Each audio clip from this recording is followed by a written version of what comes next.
Hello YouTube, it's me, Life Shaver, and this video I'm doing spell cards to consider when you making your Constellar deck.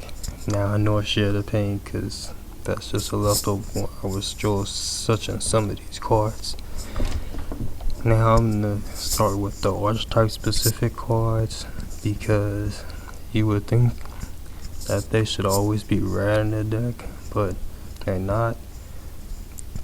Constellar star chart should only be ran in turbo builds because those builds are built always to at least attempt to have XYZ summon every turn, while normal Constellar builds have more standalone monsters like Bear. I guess I'll say Sheraton because Sheraton usually stands alone. Thunder King Ryu, while the turbo build has at most one Bear, Thunder King Ryu inside.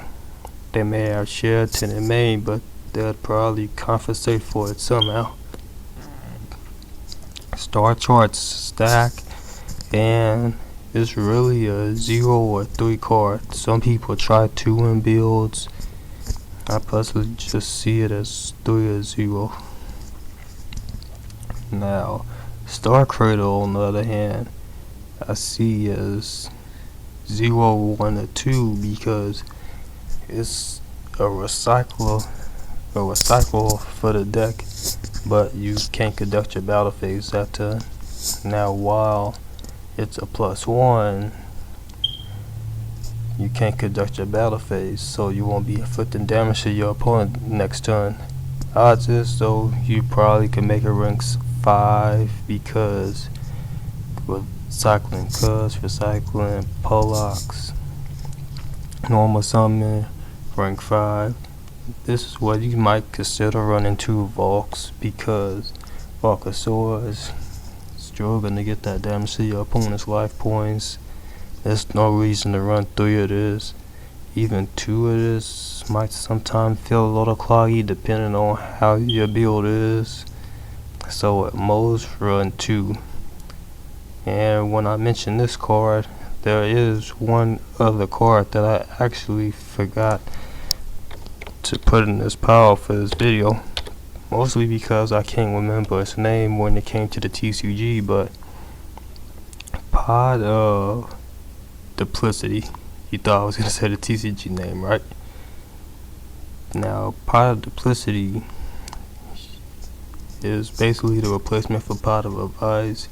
Taking 3 monsters with different types in your graveyard, shuffle them into the deck and draw 2 cards. You have to activate it the first thing during your turn, just like Cold Wave. You can't conduct your battle phase just like Star Cradle. Just like Star Cradle, it's a +1 though. So you could run 1 or 2. Running 0 is also fine, because even though both is pluses, many Constellar decks you will see don't even run either of those 2, so they're not needed. Now on the topic of recycling, Warrior returning to life there if you only want to bring back Pollox, but it has no battle phase restriction on it. Up to the player. I never personally tried it, but I've seen this recommended on a few threads that I read when I was becoming a Constellar player. It's worth a look at, even if you're not going to use it. However, Power Duality, I never liked the Power Duality in Constellars. Some players run it in Constellars though. If you have standalone monsters like Thunder King Ryu, well, it's not Thunder King Ryu because then you can't play it, but Sheraton, Bear, you can activate this on those turns. But the reason I don't like Power Duality is if you don't draw it during the front of the duel and you get later in the duel when there's somewhat of a stalemate or you're losing, you want to get off a special summon, probably with your extra deck Constellar monsters to get you back into the duel, but Power Duality restricts you from special summoning. Now, while you can pick up a trap card here and there, when you use it later in the game, your opponent knows what trap card you just took, and unless you have another card in your hand, they know what you just said. So, Power Duality is strong early game, falls off later game. Though early game, this might not be a great time to play it if you could make something like first talent penalties, which you would, if you have it, you're gonna make it unless you really convince your opponent got Dark Hole or you just have no protection whatsoever. And that's just my thoughts on Power Duality. The people who I see play Power Duality only run 2 if they run it, so I don't see no reason to max out on it. You could try it if you want though. 5 formation Tinky, reinforcement armies, basically staples in a Constellar deck. Run a maximum number, such as Cuz, such as Procs, all that needs to be said. Lance is because you hate back row. It's very versatile in the deck, allows your monsters to win key battles, which, because of their attack points, which is usually decent for level 4s, it will mostly always help you in a key battle. Like, for example, Cuss against Tempest, or Pollux against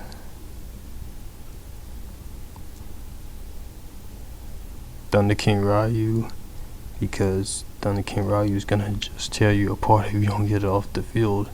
But Lance is very versatile as a card to help you run over stuff and just for protection. Dress, to a lesser extent, gives you protection. It does make it where you can't be destroyed by other cards' effects, which include monster effects, and you can't be targeted, but the benefits seem to not usually help more than Lance. You could run it instead, or you could run both together. Whichever one you go with, or if you go with both, you would run at least 2, 3 if you want. I tried 3 works okay. It probably would work okay with this 2 if that's your preference. Salus is just another form of monster negation. Thing is, it works during the damage step, well, when you see the monster flipped over, so you can avoid a pesky I guess it's Riku, whatever the light sworn dog name is, or is he a wolf? But it'll stop that. If Morphin Joy's ever seen again, or Magician of Faith, when it comes off next list, well, next format, you don't really need to run Chalice though, because I would recommend Phoenix Chain before Chalice, but it's got some versatility to it. So it's just one you consider on your negation cards for negating effects. Kaiser Coliseum. This format, Kaiser Coliseum, put in some work for decks like Bujins to sit on one monster. Now Constellars at times end up sitting on one XYZ, such as Pleiades, Omega, and they're difficult for your opponent to get rid of with just one single monster. Next format, Kaiser might not be advisable in the main deck, where rulers obviously how they got hit. Only the format will tell. Kaiser still stop other decks from XYZ, but Bear will probably be sprinkled around more because Tinky's at 3, well, gonna be at 3, which is good for this deck. But that's really all that needs to be said about Kaiser. If you want to consider trying it, it's worth trying. If you do try, only should try 2, because 3 will clog you. Now, I should mention these staples first, even though some people don't run Dark Hole because, well, it's destruction. Usually the spot could go to a disruptor or to another card to protect you. Dark Hole is still good though, so most of the people watching is probably gonna still main Dark Hole, and it's a great card. So it most likely should still be main unless you think you could go without it.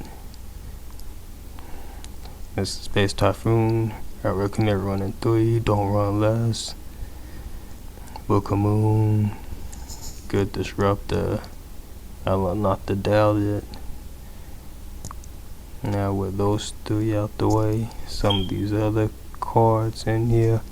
Mind Control, you would think a deck that XYZs often could use Mind Control effectively, but yet Mind Control usage has been pretty low the last 3-4 formats because XYZs are becoming more specific. Well, the better ones are being more specific, and while there's good generic ones, diversity and levels in the game is somewhat going up. And with Constellars, you usually gonna have specific XYZs in your extra, because obviously your archetype is light, and most of the Constellar XYZs take light or Constellar monsters, which is a reason why Mind Controllers are in the deck.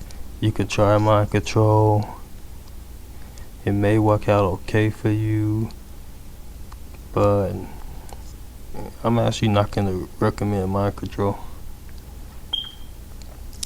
Now, 2 out of 5 formations. Tensu is added to the deck, usually in the case to make Cuss and Sombres, Sheraton and Cuss, not dead pairs. Because when you start off with those Constellar monsters together and no other Constellar monsters, your hand can be sluggish and kind of slow depending on what else you actually draw. Tensu helps alleviate that. There's also fuel for Bear if what's come to was. And if your opponent Veilers, y'all jiggy while you have a Cuss in your hand, you just basically made them waste the effect Veiler. There's other times when you have Bear such Tinky, take Cuss, you might need the chance to summon it, make Cowboy for game, or make another XYZ monster because you know that Bear's not going to be able to stand up to what's coming up next. So you might make Mindstroke or Arcanite in defense mode. A few situations that Tensu is helpful for. Now, I'm just going to call this Goi and Night Beam. Night Beam destroys, Goi pins the card. Now, pinning the card is helpful in some situations. Some of this format situations was Six Senses, Return from the Different Dimensions, Abyss Spear, Spellbook of Fate. Those, when you pin them, unless your opponent has another card to activate, they're just going to be stuck on the field. It's the same for Night Beam, but the difference is that Gore is searchable by bear, and that sometimes you might actually need the card to take over a slot in your opponent's spell and trap card zone to stop them from setting other spell or trap cards. Now, if you are not a fan of bear, you're obviously not going to run Gore. If you run bear, at least one copy of bear, you might consider Gore just because of the fact that it's searchable, because destroying is obviously better than pinning most of the time. Both of these specifically had their use over MST just because they can't activate that specific card, but neither of them are better than MST, obviously. So you're never gonna max these out. You're probably only gonna run 2 of whichever one, or just even one of it. Upstart Goblin. This is obviously when you just need filler cards to finish a 37 card deck. I only recommend this really for the turbo build. Normal Constellar deck, you probably gonna actually use all your 40 card slots, but you still could consider this if you really want to. Swords are a villain light. Now, this is probably the odd choice in here. I only put this in here because my brother mentioned this to me. You can rebalance this for abilities, and it does give you 3 tons outside of it being MST. But if they MST it, you obviously got your other back row safe. So it has somewhat of an advantage of being an MST magnet. If it's not MST, save you, give you time to recover. I never really saw this even attempted, but in theory it works decently. I'll probably attempt to try this later, see how it turns out.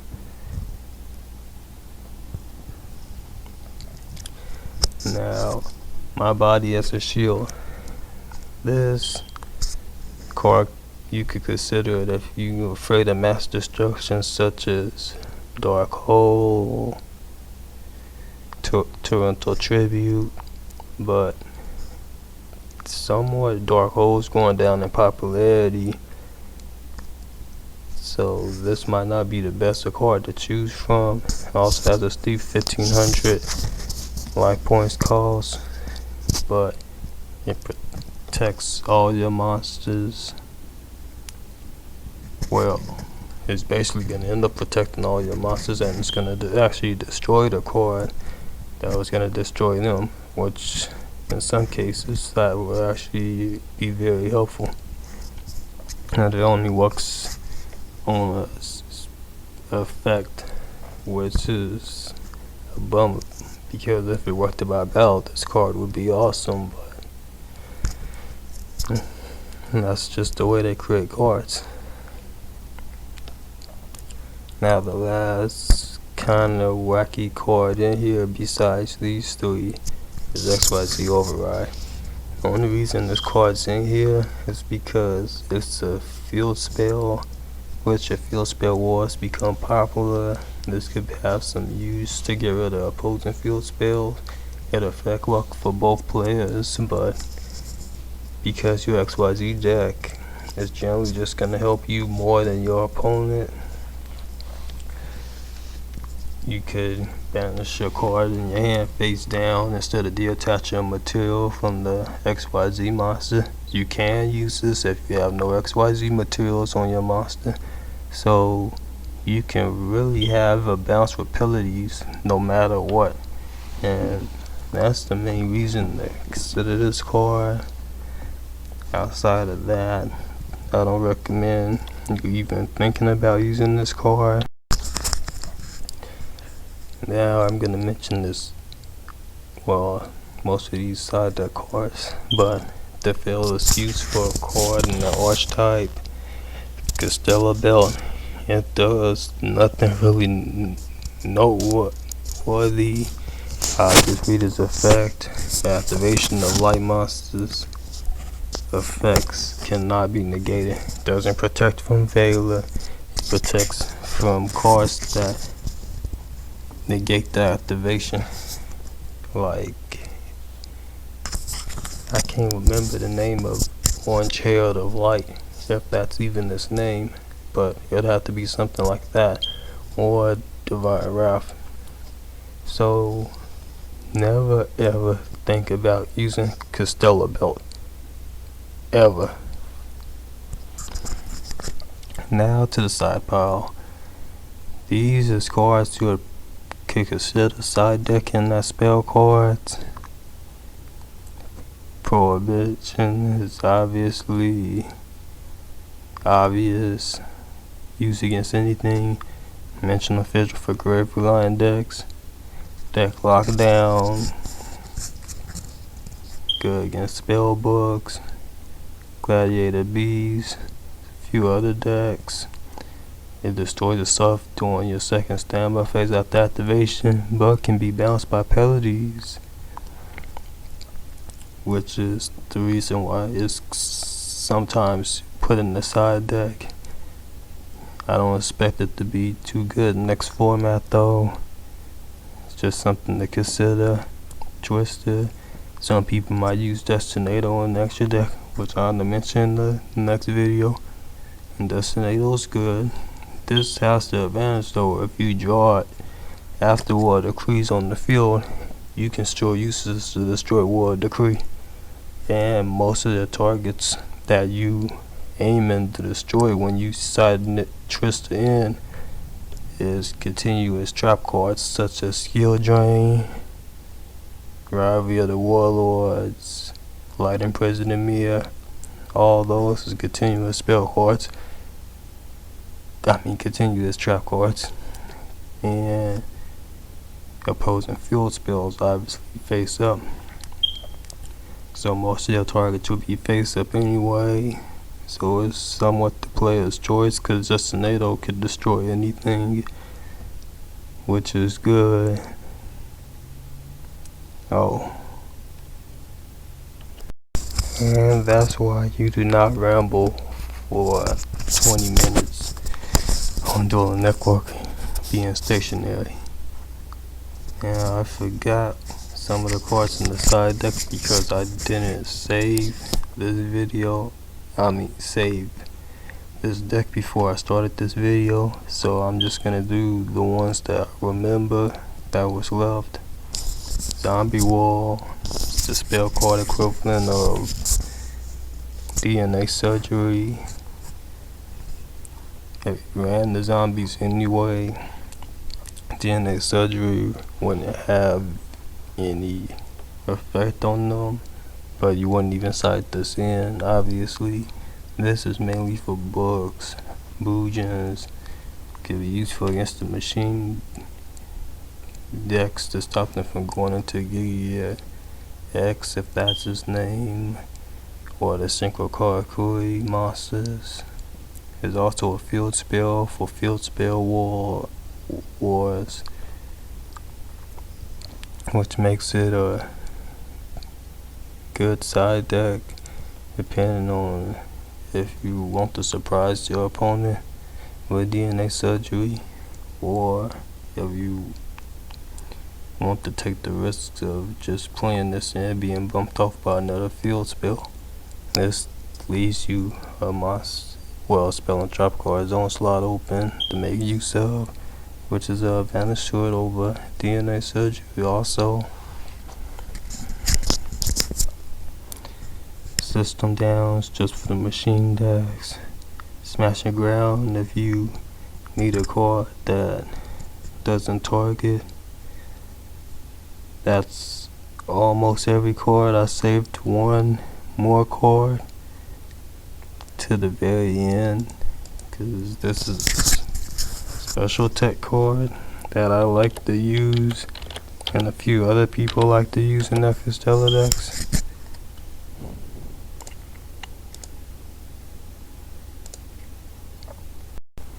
Magic Planner. Now, you've seen the uses of Magic Planner if you watch some of my other videos. Magic Planner is good for a draw engine if you run a lot of continuous trap cards. And many continuous trap cards had pretty good synergy with the Constellars because they could be bounced by penalties, and many of them actually cover the things that the deck need or benefit the deck in more ways than just being a continuous trap card. And I would say if you run it as your main draw power, not with additional draw power. It didn't work out well when I tried running as the additional draw power. And if you do run it, you probably only need to run 2, and you should run a total of 8 continuous trap cards targets if you run 2.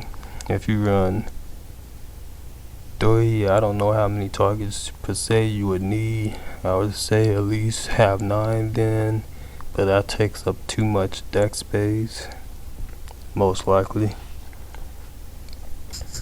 Now with that last card being done with, let's say that this third video is over. Like if you like, leave your comments below. Tell me how much I stumbled in this video, because I made a few mistakes when doing this one. And go Constellars.